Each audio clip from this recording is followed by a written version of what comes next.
Hi there and welcome to yet another episode. Today we will be discussing about how organizational culture affects the way employees behave.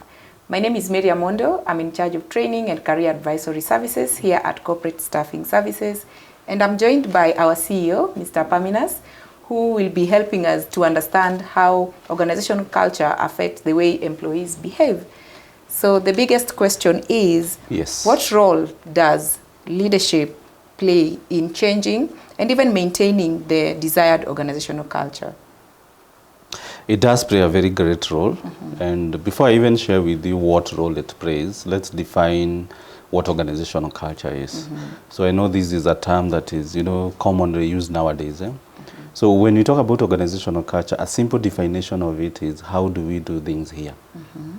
So for example, and what it means by how do we do things here, there are two approaches. So number one is what is written. So if you look at our job description, if you look at our HR policies, if you look at key performance indicators, then that's one aspect. But there's also the unwritten. For example, how do people relate to each other? Do people say hi in the morning? Is there respect? Is there communication? Do people feel that they are valued? Do people feel that they are heard?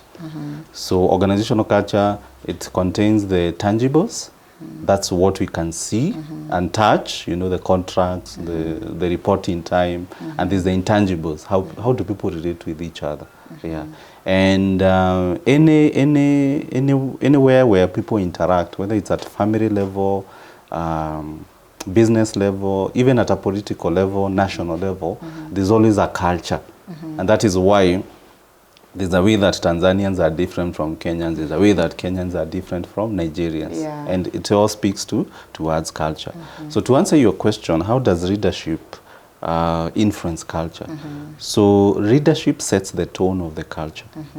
For example, Miri, if I come and shout at you, do you know the likelihood of you shouting to your junior is also very high, and also to the customers? Why? Because I'm teaching you that this is how we do things. Yeah. I'm sure you've gone to some homesteads where you see boys behave in a certain way. Why? Because they are learning from their fathers. Girls also are learning from their mothers. So that's the nature. It becomes the culture. It becomes the culture. So the leadership sets the tone of how things are done.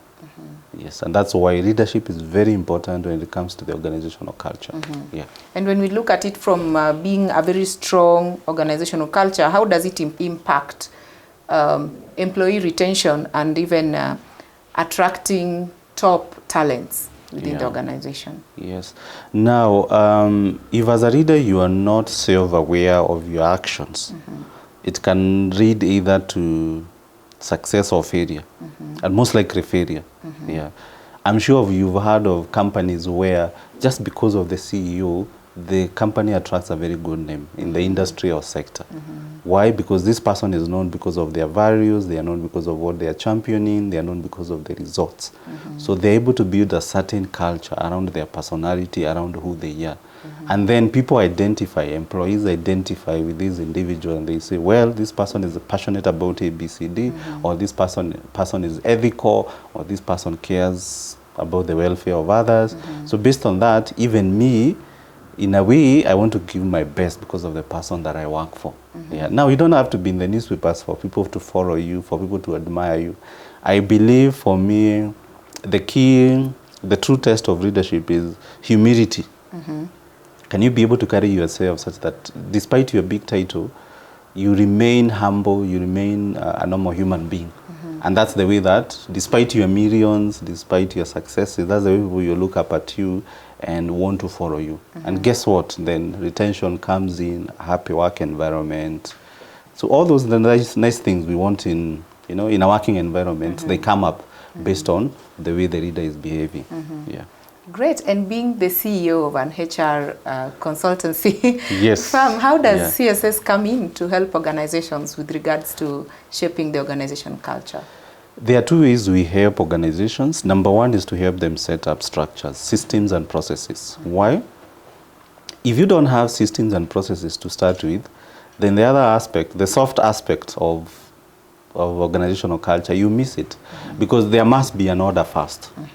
So if people don't have job descriptions, they don't have KPIs, they don't know the reporting time, there's no HR policy, there's no proper documentation, exits and entry are not handled well, then that's where confusion starts and people start becoming personal, they start becoming emotional.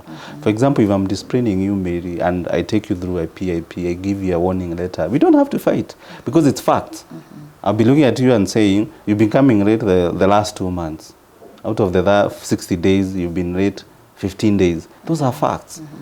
So even if I'm your boss and I call you and I give you a warning that it's not personal. But imagine I come, I shout at you. Even people who are not involved, what do they think?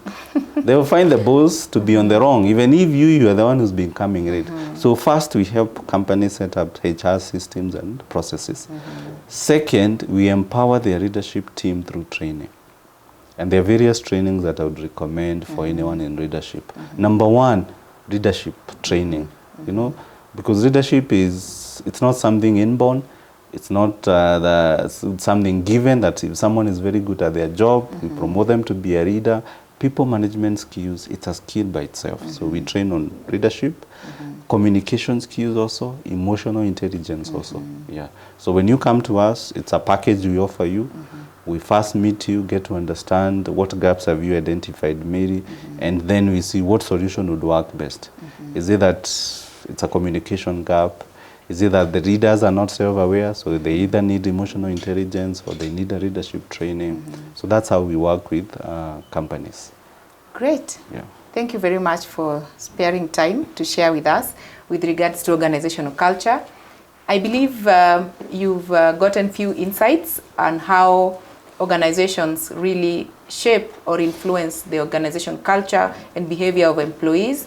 For these and more, feel free to click on the link below to be able to get more insights with regards to the HR related services that we can be able to help or to assist with regards to your organization.